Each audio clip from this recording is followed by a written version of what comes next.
Derech Hashem, o caminho de Deus, parte 20. Servindo a Deus, parte 3. Vai falar sobre oração. Vamos ver como que é. Uma das disposições determinadas pela sabedoria suprema foi que, para que uma pessoa possa receber alguma sustentação, ou shefa, de Deus, primeiro ela precisa motivar-se e dirigir-se a Deus, solicitando as coisas de que precisa.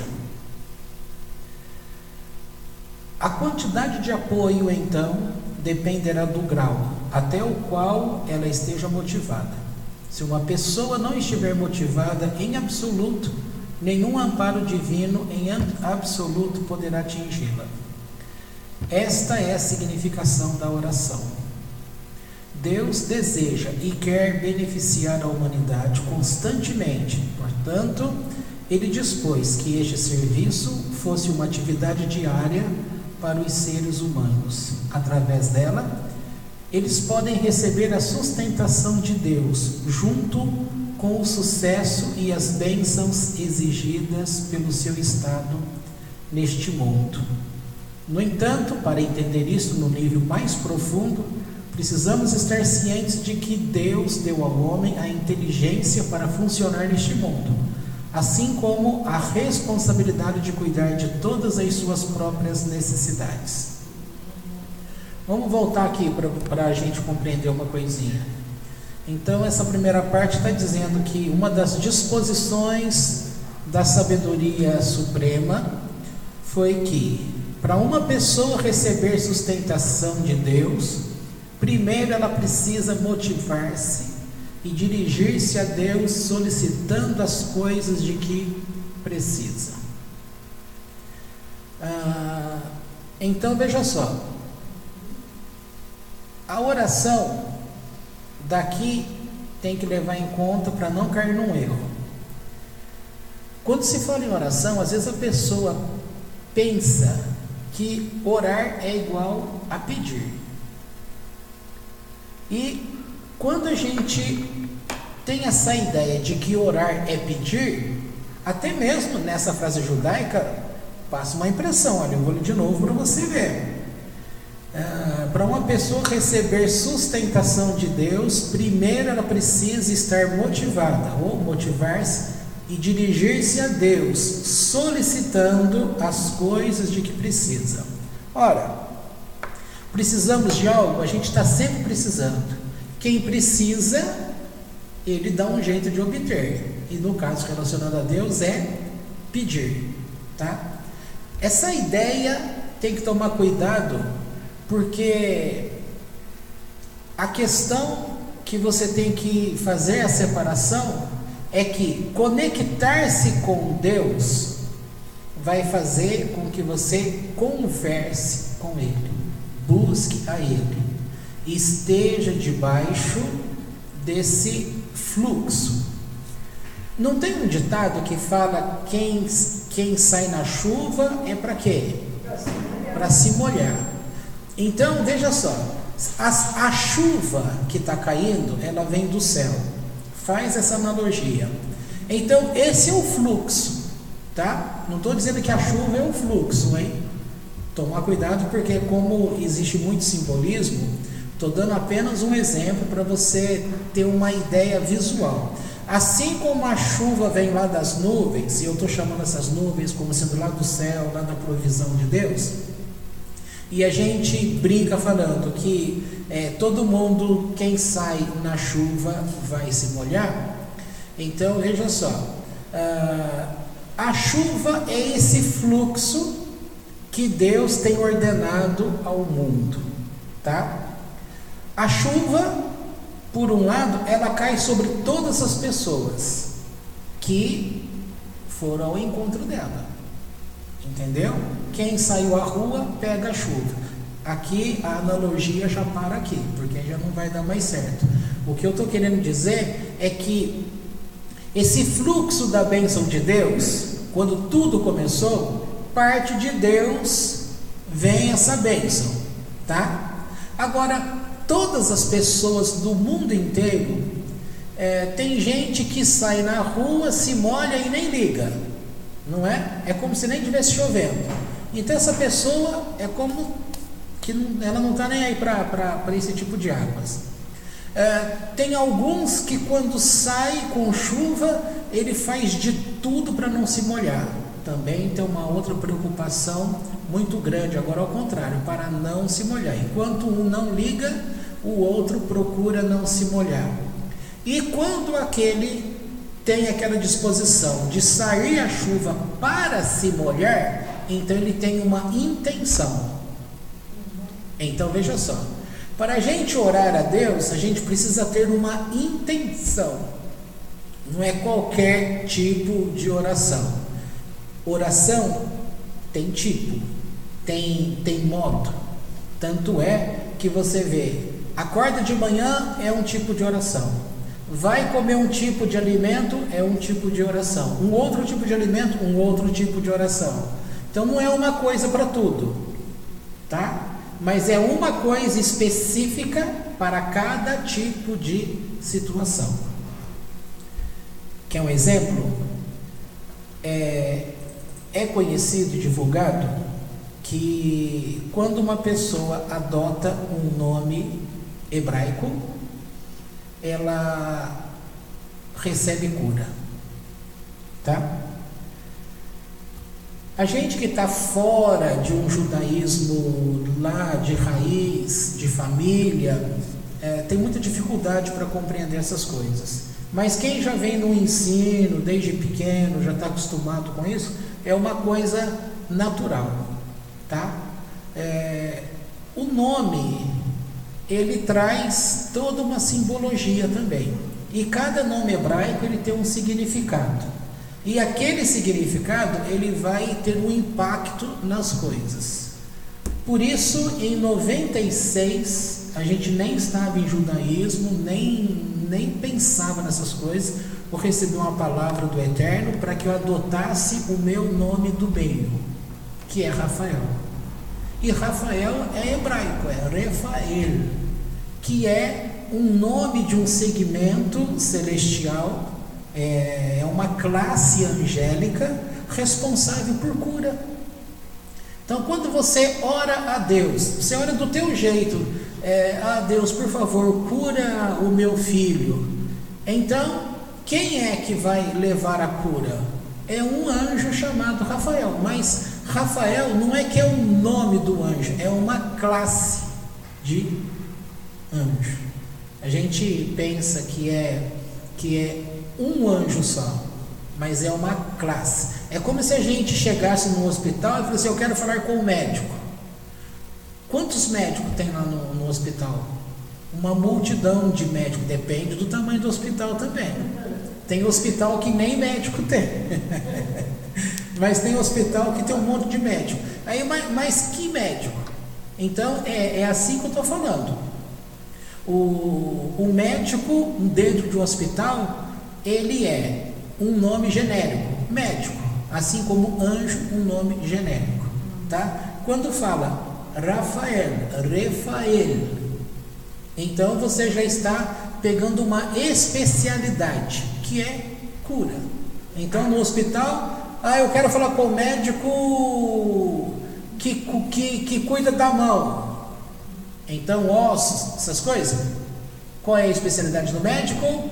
Ortopedista. Então médico ortopedista. Então anjo na especialidade de cura é Refael, tá certo? Então quando uma pessoa pede a Deus para cura, quem é que vai agir? Deus vai usar esta classe que ele já havia estabelecido antes de todas as coisas, tá? É assim que funciona. Agora, também existe aquela questão da oração. Vocês sabem muito bem que o povo não gosta de orar, não é verdade? Por que não gosta de orar? Porque, primeiro, as pessoas, elas querem orar por aquilo que interessa a elas, entendeu? E isso é uma metodologia errada. Voltando ao exemplo da chuva, Eu tenho que ir para a chuva com o prazer de receber a chuva em mim. O Gabriel é testemunha. Quantas vezes chovia, eu e ele saía de casa para a gente brincar na chuva, lá na rua, não é? Não sei se ele lembra disso, ele esqueceu de tanta coisa, tá? Mas e outra coisa, as mães, desde a minha época de criança, que faz tempo, falava que a gente não podia brincar na água, né? Aquela enxurrada que vinha, e a gente brincava ali, colocava o pé e fazia aquele montão de água espirrando. Às vezes a gente até engolia aquilo sem querer, mas engolia. Mas é uma água suja, é a água que vinha do chão ali. Então, por que a gente foi para essa chuva? Para se molhar. Então nós fomos com uma intenção de tomar a chuva. Aqui, neste exemplo que eu estou dando, é esse o significado. A oração, você vai a Deus, você tem que ter essa intenção, essa motivação. Então, tem que ir como se eu fosse a chuva. Eu fui para brincar, eu tenho prazer de mexer na água, aquilo é prazeroso, eu vou brincar com aquilo.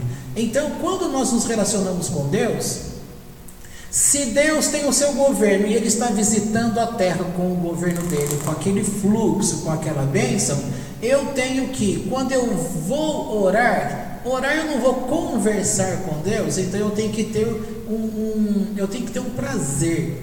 Por isso é usado muito a palavra no judaísmo, no hebraico, que é kavaná, intenção. Não é simplesmente falar por falar, tem que vir de dentro, tem que ter uma intenção de estar conectado com Deus. Nesse estar conectado com Deus, você está diante do fluxo, você se ligou. Quer ver um outro exemplo? Quando você vê Salmo é uma canção, é uma oração. É uma oração com intenção. E ao mesmo tempo é uma oração em que se pede, mas em que se conversa muito com Deus. Então o Salmo, ele te dá exemplo desse relacionamento, intenção de relacionamento. Ou seja, o fluxo de Deus, você chegou e está diante desse fluxo, tá? Bom, espero que tenha entendido. Falar sobre oração nunca foi fácil e as pessoas não sabem muito sobre isso até hoje. E nós que viemos da igreja evangélica, é um pouquinho pior. Bom, veja só, Deus deseja e quer beneficiar a humanidade constantemente. Portanto, Ele dispôs que este serviço fosse uma atividade diária para os seres humanos. Através dela, eles podem receber a sustentação de Deus, junto com o sucesso e as bênçãos exigidas pelo seu estado neste mundo. No entanto, para entender isso no nível mais profundo, precisamos estar cientes de que Deus deu ao homem a inteligência para funcionar neste mundo, assim como a responsabilidade de cuidar de todas as suas próprias necessidades. Este conceito, por sua vez, está fundado sobre dois princípios. O primeiro encerra a significação e a importância do homem em si mesmo, na medida em que ele recebeu o intelecto e o conhecimento para ser capaz de cuidar de si mesmo de maneira adequada. Então aqui nós estamos vendo responsabilidade do homem, ser humano, e naquilo que é coisas, conhecimento, aptidão, o intelecto do homem, aquilo que Deus deu a ele, para ele conseguir se sustentar, fazer as coisas, tá? O segundo princípio está baseado no fato de que o ser humano precisa estar envolvido com o mundo e motivado pelos seus diversos aspectos. Agora aqui, para pontuar uma coisa, eu vou ler de novo. Eu vou pedir para você lembrar. O que você lembra quando fala assim, ó? O segundo princípio está baseado no fato de que o ser humano precisa estar envolvido com o mundo e motivado pelos seus diversos aspectos. Qual é o ensino principal que a igreja dá ao povo? Que ele se envolva com o mundo? Não, que ele se afaste do mundo. Se afastar do mundo e, como diz um texto lá, e de suas concupiscências, ou seja, de seus prazeres, seus desejos. O judaísmo ele vai para esse outro lado, porque a gente vem de um conceito romano, católico, romano, achando que esse conceito cristão ele foi aperfeiçoado, e nesse aperfeiçoamento ele trouxe a gente para uma redoma. Então veja um exemplo de uma freira e de um freio. Se eu tiver errado na terminologia, os católicos aí que me perdoem, mas eu não estou falando mal e nem estou expondo. O que eu quero dizer não é comum, não sei quando começou isso, de que aquela moça jovem que diz que quer ser a esposa de Cristo ou a mulher de Deus, ela vai para onde? Para um convento. E ali ela vai fazer o quê? Ela vai ficar totalmente reclusa.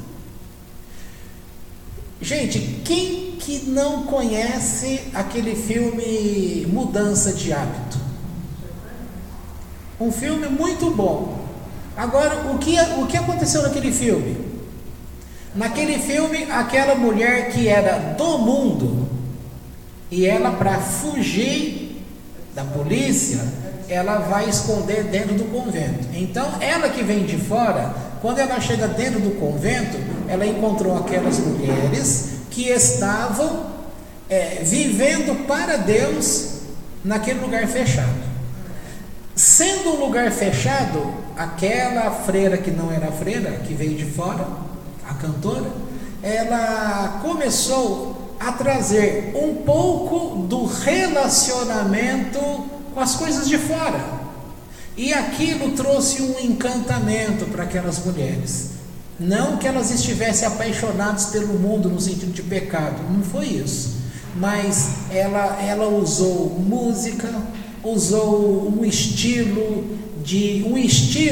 que alterou o modo daquelas mulheres que estavam reclusas para conversar com Deus. A alegria.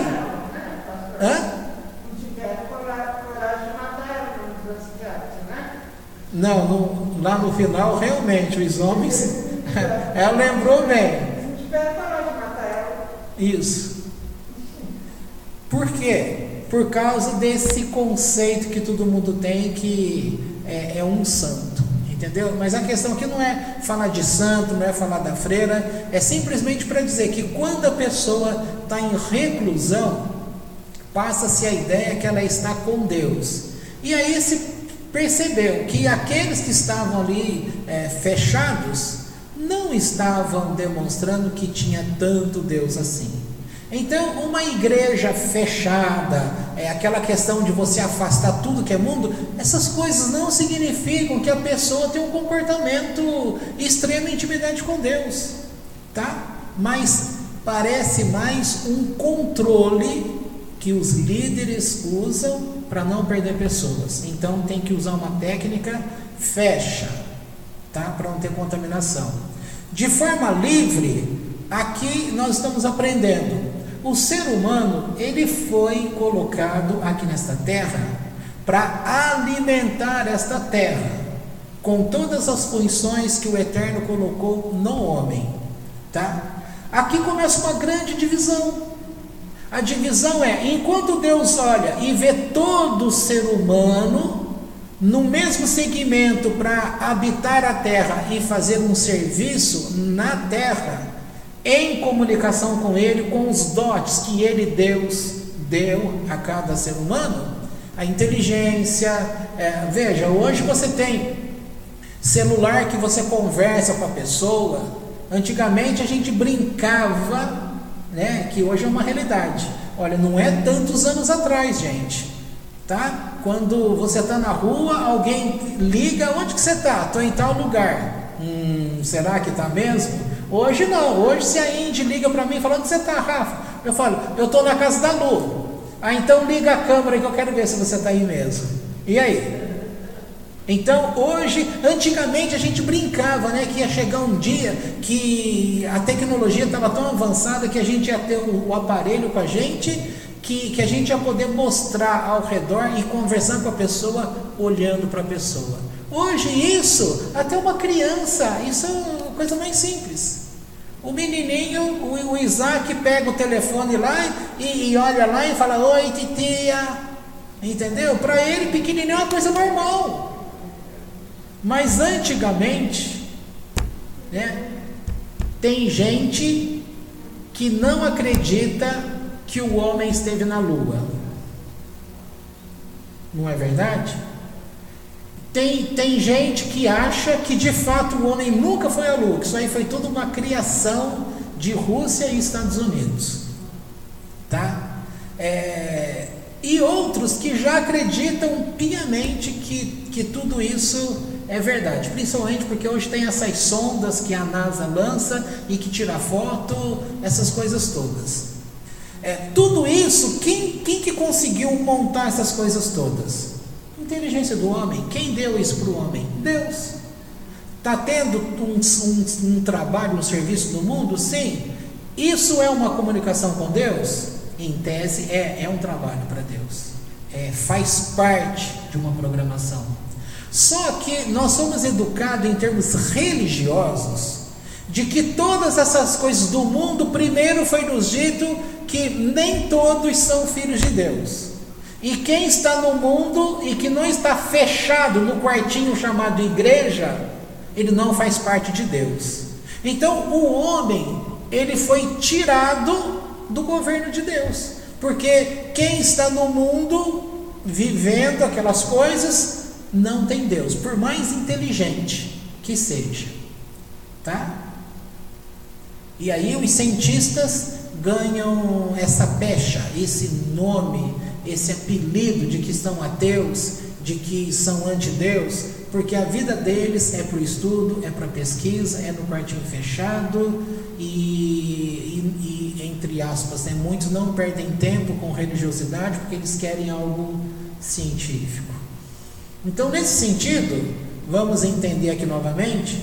Então, aqui está dizendo que Deus, no ponto 1, ele dotou o homem com um conhecimento, o ser humano com inteligência, com capacitação para criar coisas, essa mente criativa, essa mente de pesquisa, de querer saber de onde veio tal coisa, por que tal coisa, por que aquilo outro, e aí a ciência, ela existe num pensamento desse. Então, quem é o autor disso tudo? Deus. É assim que o mundo tem andado no seu crescimento. Ele está cumprindo um papel. Por outro lado, a religiosidade, não a judaica, porque o judaísmo, ele não tem problema com pessoas. O judeu, como ele foi espalhado para o mundo inteiro, o judeu, ele é o povo com um índice de analfabetismo muito, muito baixo, porque o judeu, ele sempre fala mais de uma língua, tá? Ele sempre fala a língua dele, e geralmente o judeu fala pelo menos 3 idiomas. O grau de raciocínio dele é muito alto. Por quê? Porque ele é induzido desde criança a questionar, a pensar, porque o Talmud, ele explora o pensamento, ele explora a pessoa questionar, por que isso, por que aquilo, confrontar ideias. Trocando em miúdo, seria uma mente científica, tá? Então o judeu, ele é aberto, ele sabe que ele vem de Deus, que ele tem uma responsabilidade, mas ele também vê todas as demais pessoas com uma responsabilidade. A separação que ele faz é no serviço ao Eterno. Ele procura não se misturar com a idolatria, que é pecado ao Eterno. Mas ele se mistura com as pessoas, mas ele se afasta da idolatria das pessoas, para não pecar contra Deus. tá? A religião, ela fez ao contrário. Ela fez a gente se afastar de uma idolatria e das pessoas. Tanto é que muitos de nós afastamos, inclusive, da nossa parentela. Passamos anos sem ter relacionamento com gente da nossa família, porque era de uma religião diferente da nossa. Tudo isso fez muito mal para a gente e trouxe uma ideia para a gente de que estar com Deus é viver num mundo separado. E esse mundo separado, a gente adotou um nome como igreja. E essa igreja que fechou, passou a ideia que você tinha que ter um comportamento específico dentro da igreja. E você não podia ter um comportamento com pessoas lá de fora. Tá? Já expliquei que no judaísmo não tem essas coisas. Então, para nós que viemos de um sistema desse, quando a gente lê uma coisa dessa, a gente estranha um pouco, porque aqui está dizendo que a gente tem que estar relacionado com as pessoas do mundo, como um todo, porque esse como um todo do mundo é Deus que age sobre todos, e a gente vem de um ensino que bate na tecla em cima da gente, que faz com que a gente fique apartado, separado. E se a gente está apartado, separado, todo o resto vai para o inferno, não presta. Então você não pode se misturar. E aí quando fala sobre conhecimento científico, apela-se de que Deus deu inteligência para o homem e o homem vai fazer isso, minimiza essa questão. Enquanto aqui está dando ênfase para aquilo que Deus fez, a igreja está minimizando, dizendo que iria ser assim mesmo.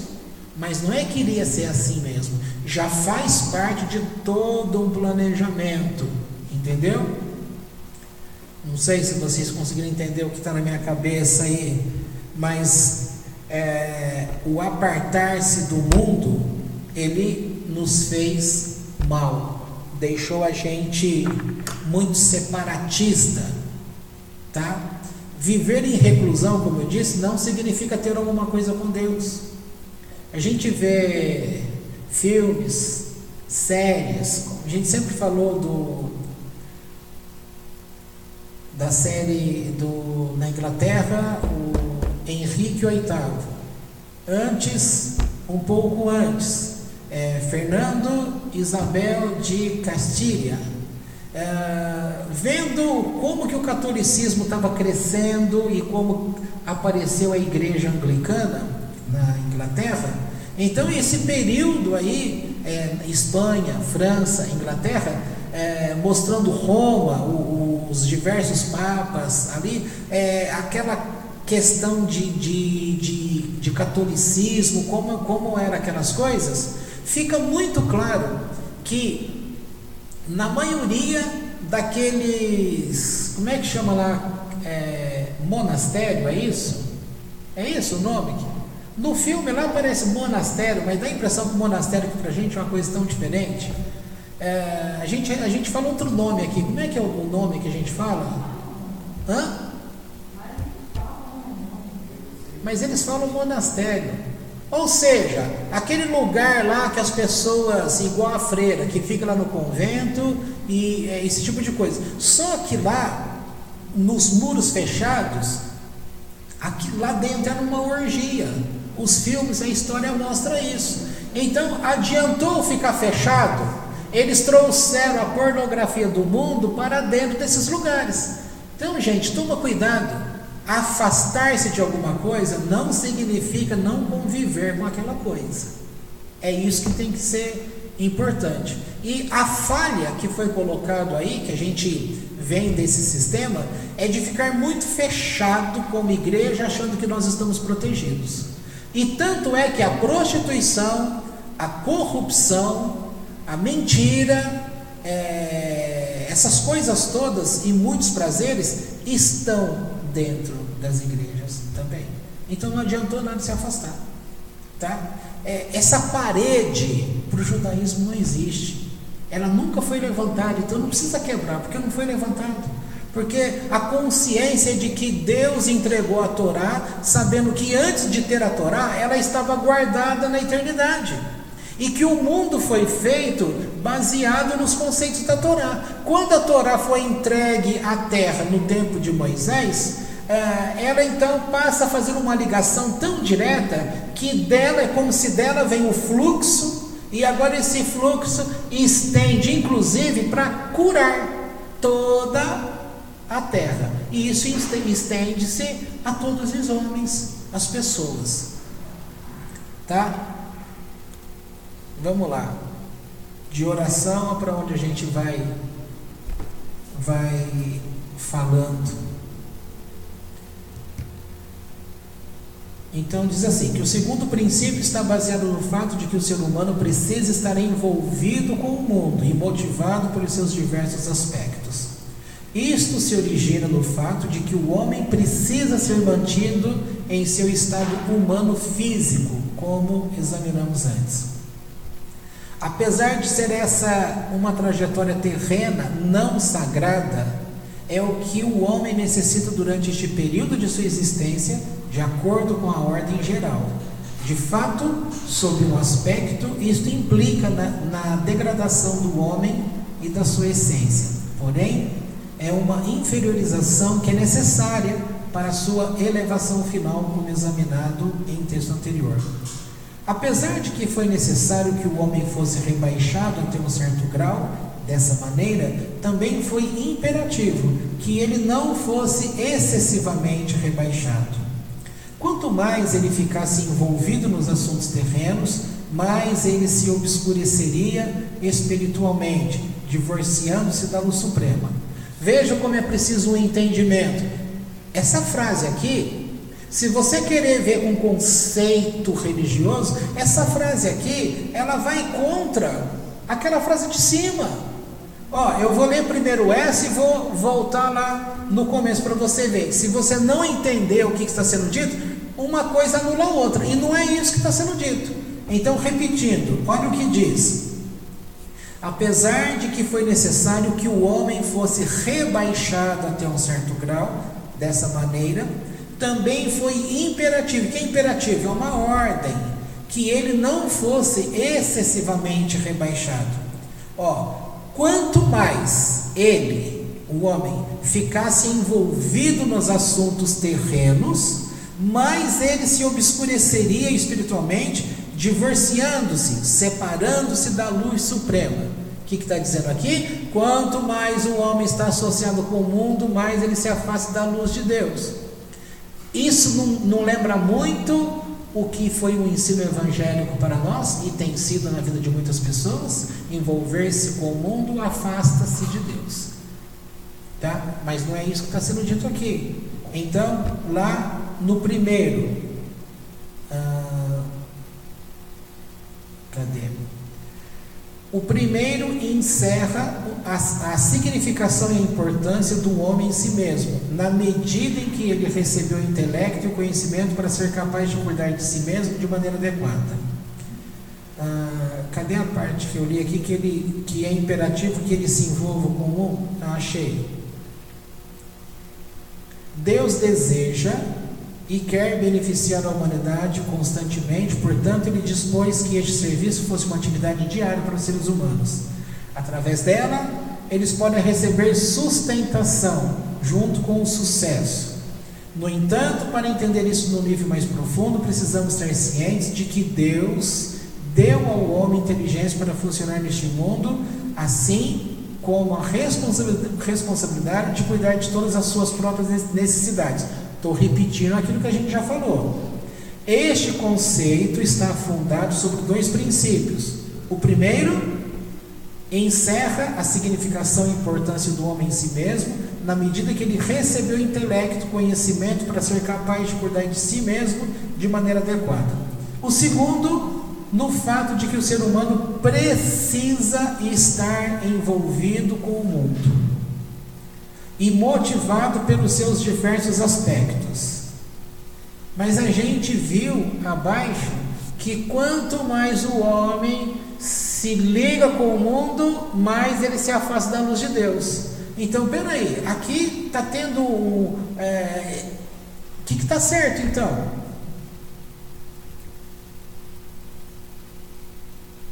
O segundo princípio está baseado no fato de que o ser humano precisa estar envolvido com o mundo e motivado pelos seus diversos aspectos. Agora, onde a gente leu por último, de fato, sob um aspecto, isto implica na degradação do homem da sua essência, porém é uma inferiorização que é necessária para a sua elevação final. Aqui, quanto mais ele ficasse envolvido nos assuntos terrenos, mais ele se obscureceria espiritualmente, divorciando-se da luz divina. Essa parte, essa de cima, não dá a impressão que uma é contra a outra.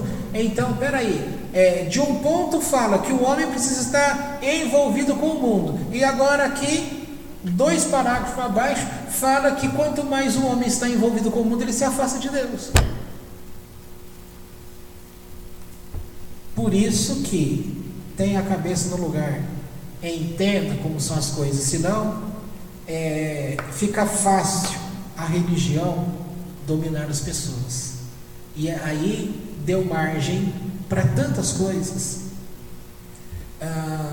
Houve aquele homem, Jim Jones, é isso o nome? Eu não lembro o país. O que esse homem fez? Ele determinou uma data e todas as pessoas se mataram, porque dizendo que o mundo ia acabar. Lá no sul do Brasil, na região de Porto Alegre, o Gabriel é novinho, ele nunca ouviu falar isso, provavelmente. Já ouviu falar? Não é só isso não, tem muitos outros. Tem igrejas, sem citar nome, eles falam que você precisa economizar comida aqui, então eles mantêm um celeiro lá para poder juntar comida, para poder, nesta vinda desse Messias, tá? Segundo a religião deles, que vai ter, para ter comida do outro lado.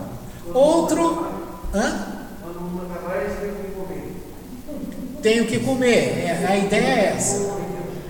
Não sei se tem a ver com aquela linguagem do Egito. Vocês vendo filme, essas coisas, o faraó, quando ele morria e era enterrado com tudo aquilo que pertencia a ele. Ou seja, os empregados eram mortos também. Então o ouro dele, as coisas dele, ia tudo junto com ele, tá? É legal ver essas coisas nesse filminho aí que passou, Uma Noite no Museu 2. No 2 e no 3 mostra o faraó que vem daquele mundo lá, e o exército vem junto, os seus vem junto, tá, gente? Então esse tipo de coisa, veja só, eu vou parar por aqui só para a gente ficar com essa ideia. Então a ideia principal, eu comecei dizendo o quê? Lembra da chuva? Quem vai para a chuva, ele tem que ir com prazer de se molhar, de brincar na chuva, de tornar aquela experiência agradável.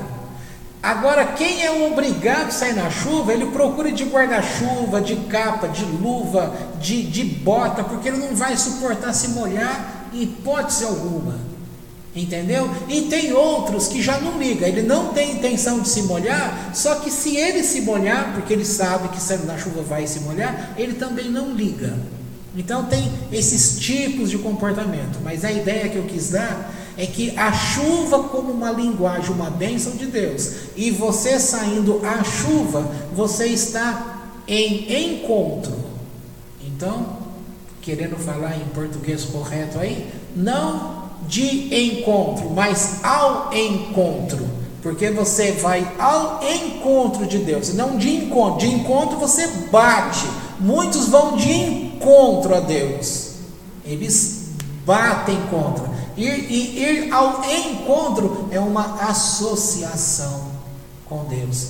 Ter esse prazer de ir para a chuva, brincar na rua, brincar na enxurrada, engolir água, jogar água no outro, é ser feliz, porque Deus está em todo lugar, é verdade.